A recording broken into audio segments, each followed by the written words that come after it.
আসসালামু আলাইকুম, back to my channel Rupsina কিচেনে আপনাদের সবাইকে স্বাগতম। আজকে আমি আপনাদেরকে ডিম আর আলু দিয়ে চপ তৈরি করে দেখাবো। এটা তৈরি করা খুবই সহজ, ঘরে থাকা অল্প কিছু উপকরণ দিয়ে খুব সহজেই তৈরি করে নিতে পারবেন।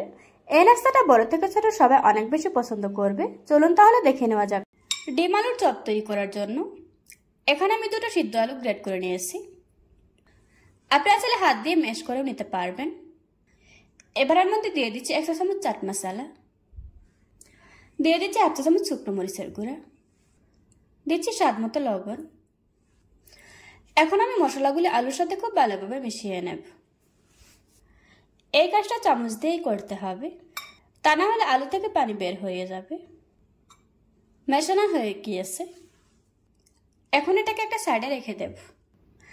এখন আমি 4টা ডিম নিয়েছি আর ডিমগুলিকে আগে থেকে সিদ্ধ করে খোসা ছাড়িয়ে নিয়েছি। এখন আমি ডিমগুলিকে দুটো ভাগে ভাগ করে নেব।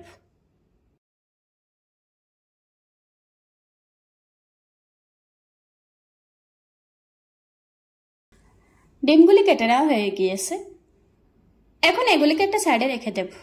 অন্য একটা বাটিতে নিয়ে নিচ্ছি 1/2 কাপ বেসন, তারপর নিয়ে নিচ্ছি 3 টেবিল চামচ চালের গুঁড়া, দিচ্ছি স্বাদ মতো লবণ, দিয়ে দিচ্ছি 1 চা চামচ সাদা তেল, দিচ্ছি 1 চা চামচ চাট মশলা।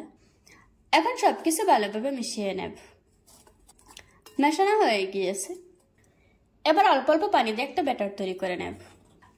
পানিটা একবারে দেওয়া যাবে না, অল্প অল্প দিতে হবে আর মেশাতে হবে। এই ব্যাটারটা এত বেশি পাতলাও হবে না, আবার এত বেশি ঘনও হবে। এখন আমি সবকিছু খুব ভালোভাবে ফেটিয়ে নেব। এই কাজটা একটু সময় নিয়ে ধৈর্য ধরে করতে হবে। আমার ব্যাটারটা তৈরি করা হয়ে গিয়েছে, এবার এটাকে একটা সাইডে রেখে দেব।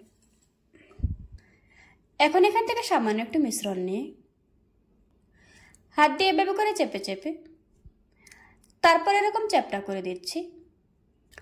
এখন এর মধ্যে দিয়ে দিচ্ছি আগে থেকে কেটে রাখা ডিম, তারপর হাত দিয়ে চেপে চেপে ডিমের মতো শেপ দিয়ে দেব।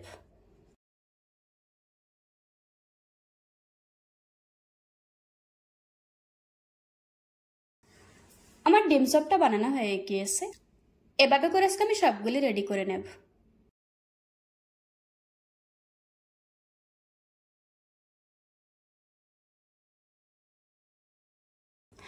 ডিম চপগুলি তৈরি করা হয়ে গিয়েছে, এখন এগুলিকে ভেজে নেব। ডিম চপগুলি ভাজার জন্য চুলায় মিডিয়াম আঁচে তেল গরম করে নিয়েছি। এখন আমি চপগুলিকে ব্যাটারের মাঝে ডুবিয়ে গরম তেলের উপর ছেড়ে দেব।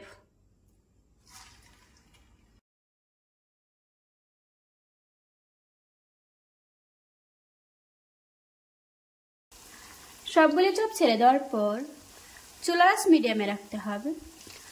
কিছুক্ষণ ভেজে নেওয়ার পর নিচের পাশটা শক্ত হয়ে এসেছে, এবার আমি উল্টিয়ে দেব।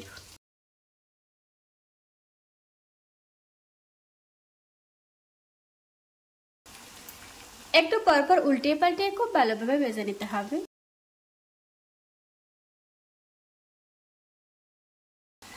কিছুক্ষণ ভেজে নেওয়ার পর এখন খুব সুন্দর একটা কালার এসেছে। আমার ডিম চপগুলি ভাজা হয়ে গিয়েছে।